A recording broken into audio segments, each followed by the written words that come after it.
थि जि रांगाफालि बैसागो फोरबो फालिथायनि जानानै आङो बयनिसिमबो गोदान बोसोरनि गाहाम हामलायनायखौ जासिहरनाय जाबाय।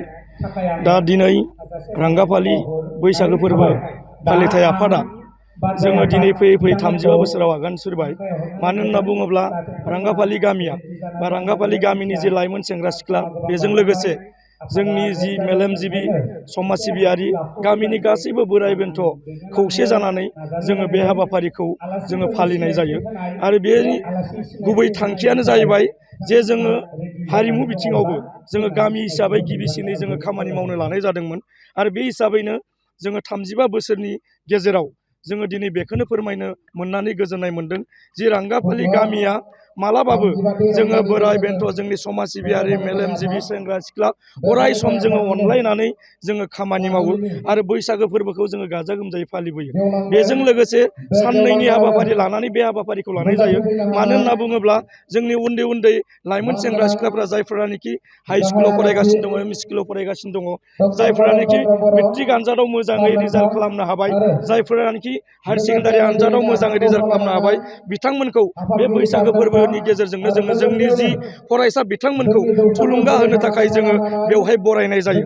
आरो बेनिफ्राय जोङो फोरमान मोननो हायो जे दिनै 35 बोसोर बैसोआव मोसानाय बिथिङाव जोङो बादायलायनाय होनाय जायो, खेलानि बिथिङाव जोङो बादायलायनाय होनाय जायो। आरो बे बिथिंखौ नायनो थाङोब्ला रांगाफालि गामिया दिनै हारिमु बिथिङावबो गोबां दावगानानै दङ, लेखा फरायनाय बिथिङावबो गोबां दावगानानै दङ। आरो बेनो जोंनि फोरमान दिनै जोंनि गेजेराव दिनै इन्जिनियारिंआव सिट मोननो थाखाय जायगा मोनबाय। बे हाबाफारिनि गेजेरजोंनो दिनै मेडिकेलाव जोङो जिहेथु मेडिकेल डिपार्टमेन्टआवबो खामानि मावनो थाखाय खाबु मोनबाय। मोनफ्रोमबो बिथिङाव साख्रि बाख्रि मावनो थाखाय डिफेन्सआव गोबां खामानि मावनो थाखाय दिनै खाबु मोनदों। दा बेनिखायनो जोङो गोबां नाजानायनि गेजेरजों जोंनि जि खौसेथि रांगाफालि गामिया जि अराय सम जोङो अनलायलायनाय, जोङो सेंग्रा सिख्ला बोराइ बेन्थ जोंनि जिखिनि मेलेमजिबि बिथांमोनाबो अराय सम सेंग्रा सिख्लाफोरखौ जौगाहोनो थाखाय अराय सम खामानि मावो। आरो सेंग्रा सिख्लायाबो जोंनि जि आइ आफा बिथांमोननि जि बोसोन बेखौ अराय सम लानानै रांगाफालि गामिया दिनैसिम 35 बोसोराव खामानि मावनो थाखाय जोङो दिनै बे हाबाफारियाव जों सफैनो हाबाय। जोङो बे राङाफालि गामिया दिनै खुंनाया जोङो 35थि खुंगा जाबाय। आरो बेनिफ्राय जोङो गोबां थांखि लानानै बेखौ खुंनाय जाबोदों। जोंनि थांखिया बेनो जे जोङो उन्दै उन्दै गथ'फोरखौ जोंनि गामिनि बे खुंथायनि गेजेरजों खेला धुला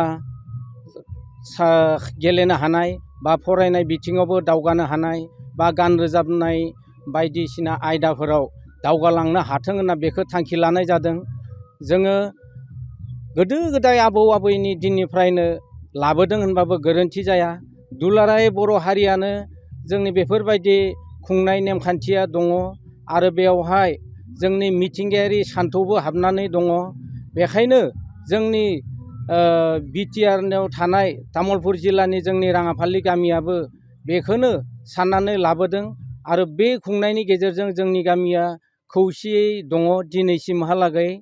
जोङो बायदि किसिमनि हाबाफारि लाबोदों बेवहाय, जेनेबा मोनाबिलि हारिमु आयदा दङ आरो गथ'फोरनि बायदिसिना कम्पिटिसन बादायलायनाय दङ।